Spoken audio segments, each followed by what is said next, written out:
ಕನ್ಯಾ ರಾಶಿಯವರ ಈ ತಿಂಗಳು ಹೇಗಿದೆ ನೋಡೋಣ. It's A general reading. Okay, ಒಂಚೂರು ಶನಿ ಮಹಾತ್ಮನಿಗೆ ಎಳ್ಬತ್ತಿ ಹಚ್ಚುವಂಥದ್ದು, ಒಂದಷ್ಟು ಶನಿ ಮಹಾತ್ಮನ ಪ್ರಾರ್ಥನೆ ಮಾಡಿ. ಇದರಿಂದ ಒಳ್ಳೆಯದಾಗುತ್ತೆ, ಒಳ್ಳೆಯ ಕರ್ಮಗಳು ರಿಟರ್ನ್ ಆಗುತ್ತೆ ಅನ್ನುವಂಥದ್ದು ಇದೆ. ಒಂದಷ್ಟು ಪ್ರಬುದ್ಧತೆ ನಿಮಗೆ ಸಿಗುತ್ತೆ ಅನ್ನುವಂಥದ್ದು ಇದೆ. ನಿಮ್ಮ ಲಿಮಿಟನ್ನ ನೀವೇ ಕಡಿಮೆ ಮಾಡ್ಕೊಳ್ಬೇಡಿ ಅನ್ನುವಂಥದ್ದು ಇದೆ. ಒಂದಷ್ಟು ಸಮಸ್ಯೆಗಳು ಇದೆ, ಆ ಸಮಸ್ಯೆಯಿಂದ ಹೊರಬರುವಂಥ ಮಾರ್ಗನ ಹುಡುಕಿ ಅನ್ನುವಂಥದ್ದು ಇದೆ.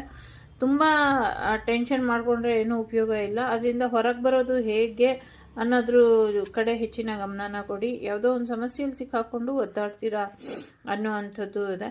ಒಬ್ಬ ಪರ್ಸನಿಂದ ತುಂಬ ಇರಿಟೇಟ್ ಆಗುತ್ತೆ ಅನ್ನುವಂಥದ್ದು ಇದೆ. ಸ್ವಲ್ಪ ತಾಳ್ಮೆಯಿಂದ ಕಾದರೆ ಫೈನಾನ್ಷಿಯಲಿ ನೀವೇನು ಅಂದ್ಕೊಂಡಿದ್ದೀರೋ ಆ ಸಕ್ಸಸ್ ನಿಮಗೆ ಸಿಗುತ್ತೆ ಅನ್ನುವಂಥದ್ದು ಇದೆ. ಗಣೇಶನ ಆಶೀರ್ವಾದನ ಪಡ್ಕೊಳ್ಳಿ, ಇದರಿಂದ ನಿಮಗೆ ಹೆಚ್ಚು ಅನುಕೂಲಗಳು ಆಗುತ್ತೆ ಅನ್ನುವಂಥದ್ದು ಇದೆ. ತುಂಬ ಮಾತಾಡಬೇಕು ಅನ್ನೋದ್ರ ಕಡೆ ಕೆಲವು ಕಡಿಮೆ ಮಾತಾಡೋದನ್ನು, ವ್ಯಾಲ್ಯೂಬಲ್ ಆಗಿ ಮಾತಾಡೋದನ್ನು, ಅಂದರೆ ವಿಸ್ತಾರವಾಗಿ ಮಾತಾಡೋದು, ಸಂಕ್ಷಿಪ್ತವಾಗಿ ಮಾತಾಡಿ, ಇದರಿಂದ ನಿಮಗೆ ಒಳ್ಳೆಯದಾಗತ್ತೆ ಅನ್ನುವಂಥದ್ದು ಕೂಡ ಇದೆ. ನಿಮ್ಮ ಆಲೋಚನೆಗಳಿಗೆ ಮಾತಿನ ರೂಪ ಕೊಡಿ ಅನ್ನುವಂಥದ್ದು ಕೂಡ ಇದೆ ಇಲ್ಲಿ. ಜೊತೆಗೆ ಒಂದು ಎಕ್ಸ್ಟ್ರಾರ್ಡಿನರಿ ಪವರು ನಿಮ್ಮ ಜೊತೆ ಯಾವಾಗಲೂ ಇರುತ್ತೆ. ನಿಮ್ಮ ಪ್ರಾರ್ಥನೆಗೆ ಒಳ್ಳೆ ಬೆಲೆ ಸಿಗುವಂಥದ್ದು, ನಿಮ್ಮ ಪ್ರಾರ್ಥನೆಗಳೆಲ್ಲವೂ ಕೂಡ ಭಗವಂತನಿಗೆ ಮುಟ್ಟುತ್ತೆ ಅನ್ನುವಂಥದ್ದು. ಎಂಥ ಸಿಚುವೇಶನ್ ಬಂದರೂ ಕಂಟ್ರೋಲಲ್ಲಿ ಇರಿ.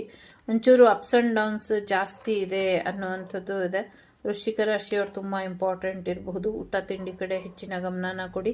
ಕೆಲಸ ಸಿಗುವಂಥದ್ದು ಕೂಡ ಇದೆ. ದಿನಕ್ಕೊಂದು ಸ್ವಲ್ಪನೇ ಕೆಲಸ ಮಾಡ್ಕೊಳ್ಳಿ, ಓವರ್ ಸ್ಟ್ರೆಸ್ ಮಾಡ್ಕೊಳ್ಬೇಡಿ ಅನ್ನುವಂಥದ್ದು ಇದೆ. ಮೇಷರಾಶಿಯವರು ಇಂಪಾರ್ಟೆಂಟ್ ಇರಬಹುದು. ನಿಮ್ಮ ವಿಲ್ ಪವರ್ ತುಂಬಾ ಇಂಪಾರ್ಟೆಂಟ್. ನಿಮ್ಮ ವಿಲ್ ಪವರ್ ಕಡೆ ಹೆಚ್ಚಿನ ಗಮನನ ಕೊಡಿ. ಜೊತೆಗೆ ನಿಮಗೆ ಗೊತ್ತಿದೆ ಏನು ಮಾಡಬೇಕು ಏನು ಮಾಡಬಾರ್ದು ಅಂತ, ಅದ್ರ ಕಡೆ ಹೆಚ್ಚಿನ ಗಮನ ಕೊಟ್ಟಷ್ಟು ಇನ್ನು ಹೆಚ್ಚಿನ ಅನುಕೂಲಗಳು ಆಗುತ್ತೆ ಅನ್ನುವಂಥದ್ದು ಇದೆ. ಸೊ ಸೂರ್ಯನಾರಾಯಣ ಬಂದಿದ್ದಾರೆ, ಹೆಚ್ಚಿನ ಅನುಕೂಲ ಆಗುತ್ತೆ. ಆರೋಗ್ಯದಲ್ಲಿ ಚೇತರಿಕೆ ಬರುತ್ತೆ, ಫೈನಾನ್ಷಿಯಲಿ ಸಕ್ಸಸ್ ಬರುತ್ತೆ. ಮ್ಯಾರೇಜ್ ವಿಚಾರದಲ್ಲಿ, ಕೆರಿಯರ್ ವಿಚಾರದಲ್ಲಿ ಕೂಡ ಹೆಚ್ಚಿನ ಒಳಿತಾಗುತ್ತೆ. ಫೈನಾನ್ಷಿಯಲಿ ಸಕ್ಸಸ್ ಬರೋದ್ರ ಜೊತೆಗೆ ಪಾಪು ಕೂಡ ಬರುತ್ತೆ ಅನ್ನುವಂಥದ್ದು ಇದೆ.